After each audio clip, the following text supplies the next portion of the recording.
Welcome to The Gorgeous Effect, the podcast that's about to rock your marketing world. I'm Julie Chenell, and with my co-founder, Cathy Olson, we're the masterminds behind Funnel Gorgeous and FG Funnels. We're about to drop some serious tea on how to create funnels that not only look amazing, but actually convert into customers. We'll chat mouth-watering offers, copy, design, and give you an inside look of some of our best and worst funnels. No smoke and mirrors, just real strategies that work from two ladies who have been around the funnel block. So grab your coffee or something stronger, we won't judge, and get ready to unleash the gorgeous effect on your business. It's time to show the world what you've got. Let's do this.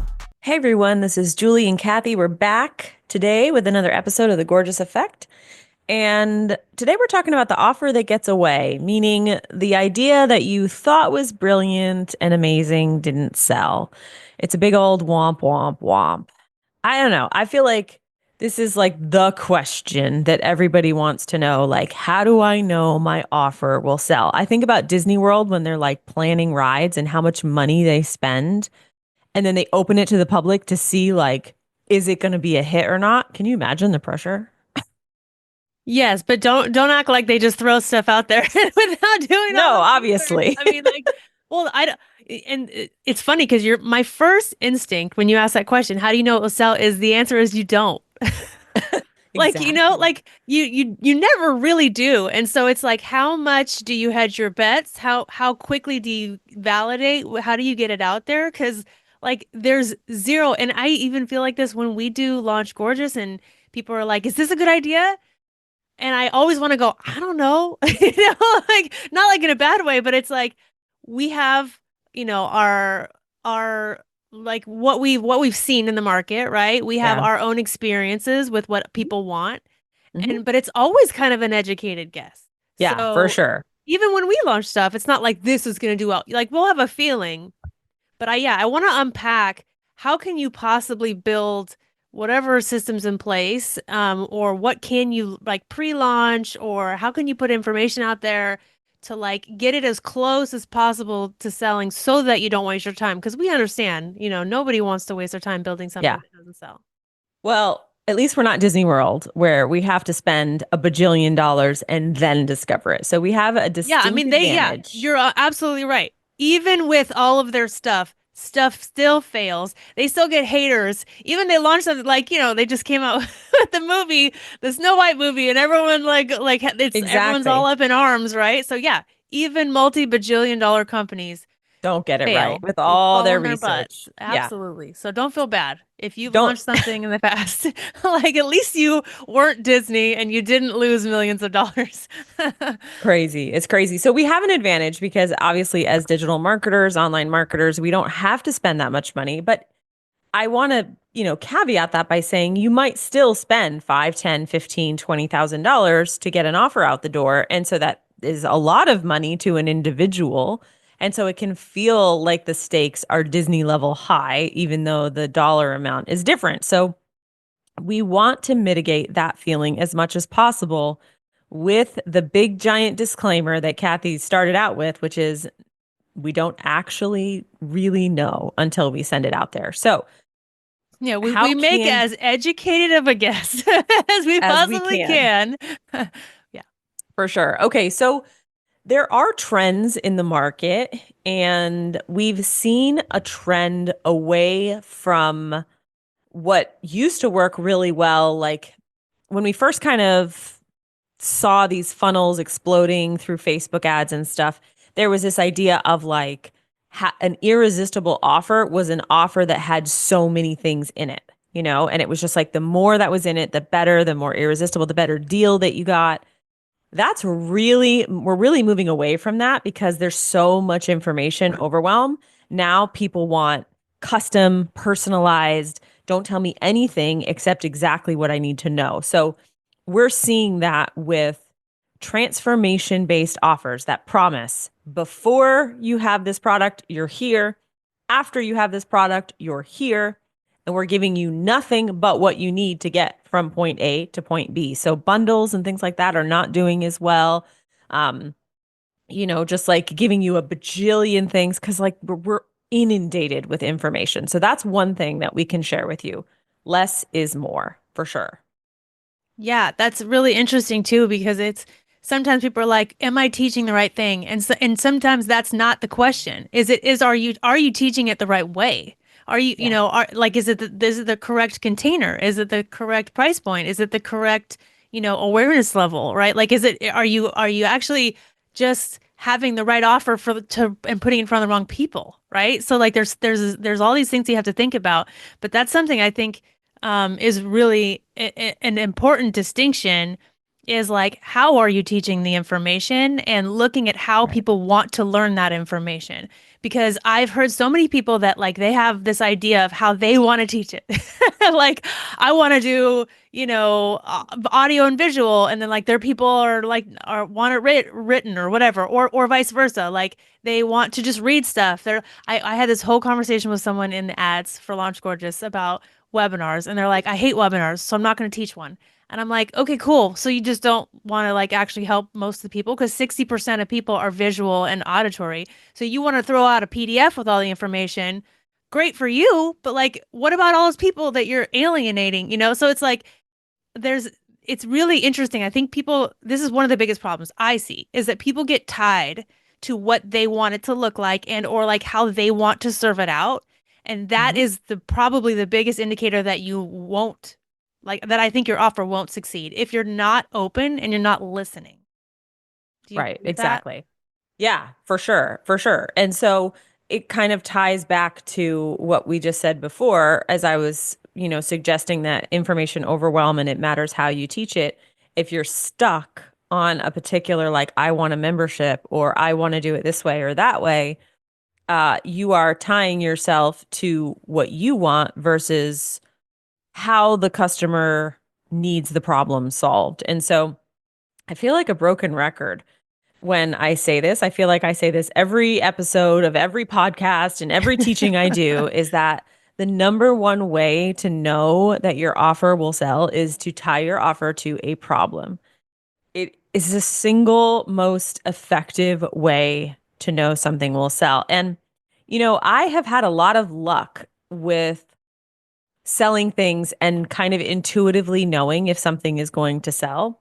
And that is because as a person, I am a problem solver. I am attracted to problems like a moth to a flame.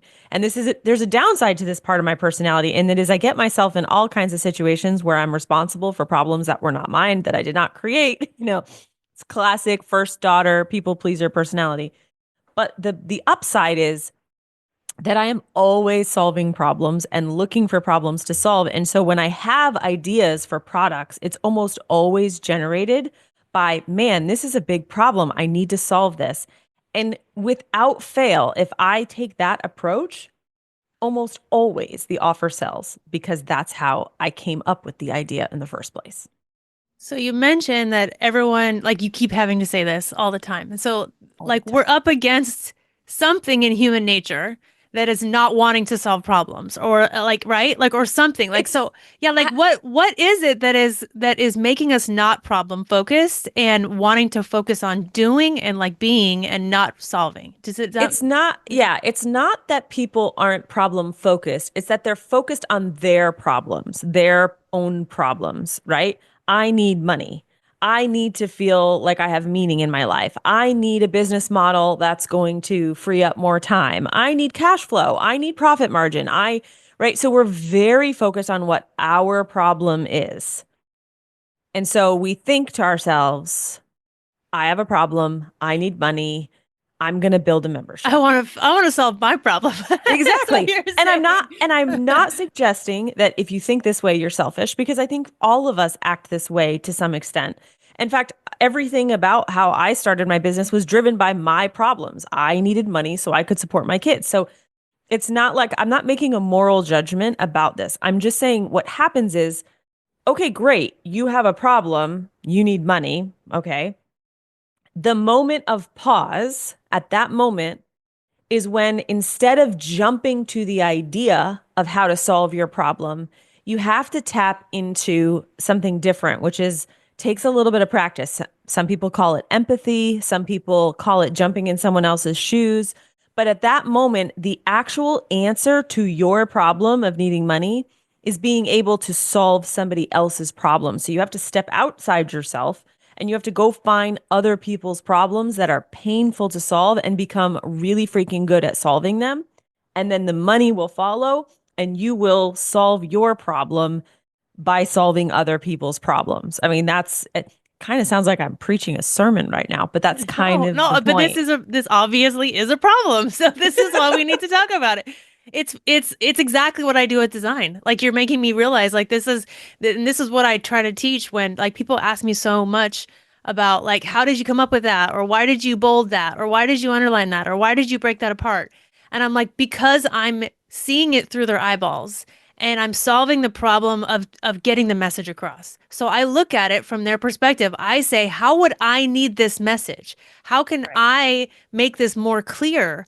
Like I'm the reader. I'm not designing to look cute like for me. Like I'm not like Right. scratching any itch for me.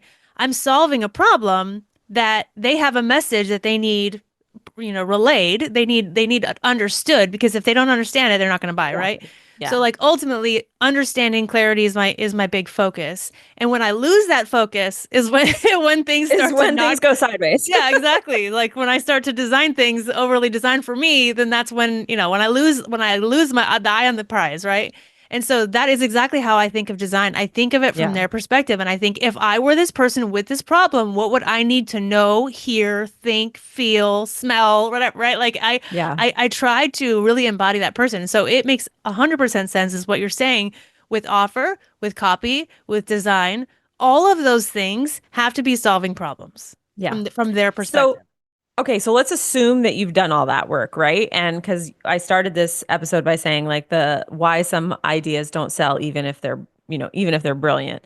So let's assume you've done that work and it is truly a problem that needs solving. Okay. But for some reason, it doesn't sell. How do you avoid that? And I think you hinted at it at the beginning. And there's a couple reasons. The first is that you could be tackling a problem with an audience that doesn't really understand that that's the problem. So that's a big one. This is your classic, I'm teaching mindset, but nobody thinks mindset's the Yeah, you're kind of problem. talking over their head, right? Like they're just Yeah. they're not on the same channel. Right. Like you're That's like broadcasting on a different channel than they're on, and they can't hear you. Yeah. And they really don't think that's the problem. And so that's sort of a voice of customer research thing you should do to make sure that you're finding the right audience. The second reason why an offer might not sell, even if it's brilliant, even if it solves a problem, even if it talks to the right audience, is because it doesn't sound new or different enough. That would be another reason. I've That's a been good one. there, I've done that, I've tried that.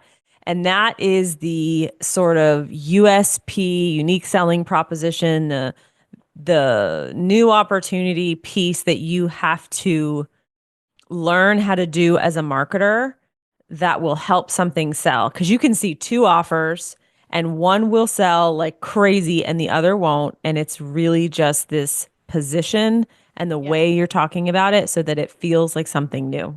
And Yeah, that's that's that's like the really art of marketing, right? Is this we've been solving the same problems for all of history, and let's just like repackage this in some way or form. But I do think that it's not just the marketing of it. It actually is in the way you solve the problem. So I don't want it to sound like that yeah. marketing is like shallow, like, oh, we're talking about it in a new way, but we're really not. Like that's the thing, right? You actually are doing it in a new way. It is a new opportunity, right? Well, that's a really good point because when I bring this up, people say things like, "Oh, well, that's just slapping lipstick on a pig." They use the example of like, "Oh, well, Evil websites are dead, marketers. but let's do funnel hubs," right? And it's like literally the same thing. You're just calling it a new name, and I get all of that. And I think that there are a lot of people that can kind of skim the surface and do that, where they just kind of like change the name, or now we have Chat GPT and Chat GPT, slaps on a really cute acronym, and all of a sudden it's new, it's different, you've never heard it before. But there's something deeper that if you can do this, you are actually solving the problem in a deeper way. So I'm going to use the example of the social media class I did yesterday because there are social media tactics everywhere, right? It's this is not new information on how to grow on social media. So, and there's also a lot of people who say, oh, well, the reason you're not growing on social media is because you have like mindset blocks, right? Now, people who try to sell that oftentimes fail because people think it's the tactic. I need to game the algorithm, right? And they're over here going, it's mindset, been there, done that.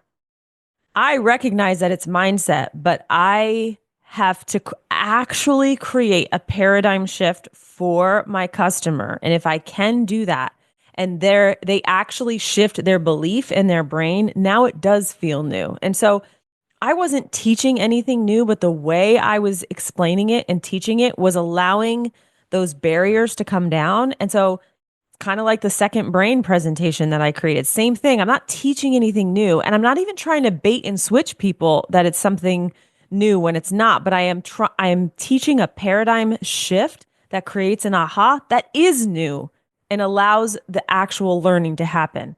That's the key, and that's a lot harder than just like coming up with a cool acronym. That's so interesting because it's like, yes, it is some of the same old because they still need to hear it, right? For sure, Like for you're not sure. throwing out the baby with bathwater. Like there's a reason that everyone's been teaching it this way, right? Yep. But it's like, why aren't they not successful? So because that's what you're thinking. You're like, I've tried this before. Well, cool. They did try it before. So what failed before, right? Like why didn't it work before? And so you're identifying what the missing link was, and then okay, cool, if it was the vitamin they need, how do we sugarcoat it so they can get the vitamin that they need to actually treat the problem and not just like these quick fixes, right? Like Yeah. it's very much that whole thing. So it 100% makes sense. So like what would you say on testing? Like how do you test? How do you Oh my gosh. sell? Like I know. I feel like I'm getting a little bit in the weeds here because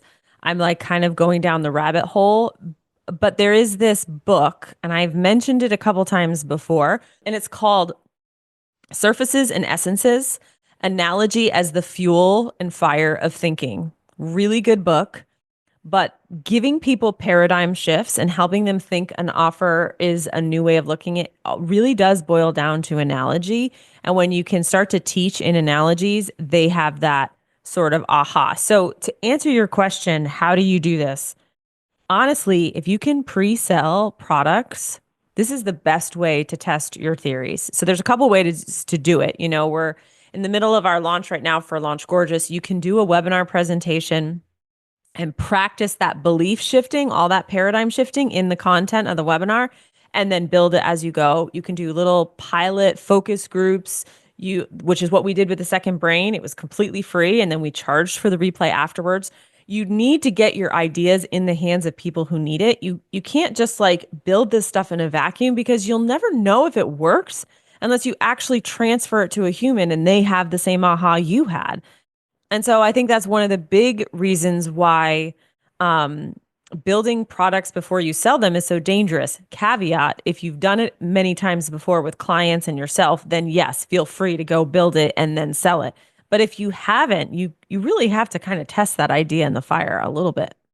yeah, you really bring up a good point about knowing your person. And I think that like that's if you want to do it the lazy way, the cheat sheet way, you just really know your person as much as possible. Yeah. So like Yeah. you almost don't have to do all this like focus group, research, A/B testing stuff. If you know them, because if you know them, then you're going to kind of know the answer because you've been so like there's a lot of times when I'll say something for Funnel Gorgeous and you're like, no, that's not people's problem. And I'm like, Mhm. but it really seems like it from the outside. But like you working with people in, one to one in Digital Insiders, like you have a view that I do not have, like at all. Right. So Yeah. like I see like what the problems that our students outwardly have, but I don't get the private Voxers of, Yeah. crying and like, what do? I want to burn it down. I'm about to light a match, help. So like I don't get those. So I don't get the real like I hear surface level stuff. Well, and I sometimes I hear, like behind the scenes and stuff, right? But Yeah. not to the level you do. So like sometimes I'll have an idea and you're like, no, that's not actually what the problem is. And you only know that because you know your person so intimately. So it's like we take a lot of shortcuts, I think, in Funnel Gorgeous because you have that, which is such a cool ecosystem of coaching versus teaching, because they feed each other back and forth. And that's why it's cool that we set it up this way. But that's what I would say. If you want to be lazy and you don't want to do all this testing and you don't want to pre-sell and you don't want to put out A/B and you don't want to put out tons of content and ideas, which I still think you should do, Yeah. The only way to get around that is to intimately know their private thoughts. Like really. Exactly. Because it's not what they're saying on social media. Like, no, right? It's inferred. Yeah. There's a lot of inferences and then there's a lot of like what they're not saying. And so that just comes with time and experience and bumping up to people. And I think we all want to launch offers that work, of course, right? Why would we want to waste money on offers that don't work? And it's tempting to try to brush over when it doesn't work because we want to, we don't want to feel the sting of like, that didn't work as well as we thought. But there's way more information in the failure than there is in the success. So if you've had failures, you can go back and look and really dig deep into why it didn't work. And it's going to give you more information than if you had success, because you might not know why you had success, Well, that's why people say to fail faster, right? Like put it out there because you probably will fail and that's okay, but you have no other way to get the data. So like if you hold on to it and you perfect it and you make it this perfect thing, you're not going to get that data fast enough. So I think you have to try to fail faster and get products out there as fast as possible so that you can get that. Otherwise, you're really wasting your time. Yeah, exactly. Yeah. All right. Well, we hope this was helpful. It got a little deep, but I think it's the truth. So, let us know if you have any other questions, if your offer didn't sell. We understand and we love reviews and we love being tagged on Instagram or Facebook. We'd love to show up and be a part of the discussion. So thanks again, and we will see you next time. Thank you so much for hanging out with us today. We're just getting started with this podcast, and we're so excited to have you on this journey with us. If you found value in today's episode, we'd be over the moon if you'd consider subscribing. It's like a virtual high five that keeps us going. And hey, if you're feeling extra gorgeous, leaving a review would mean the world to us. Your words not only make our day, but it also helps other amazing folks just like you find our show through your review. Lastly, if you know someone who could use a little sales pep talk, why not spread the love? Share this episode and let's grow this gorgeous community together.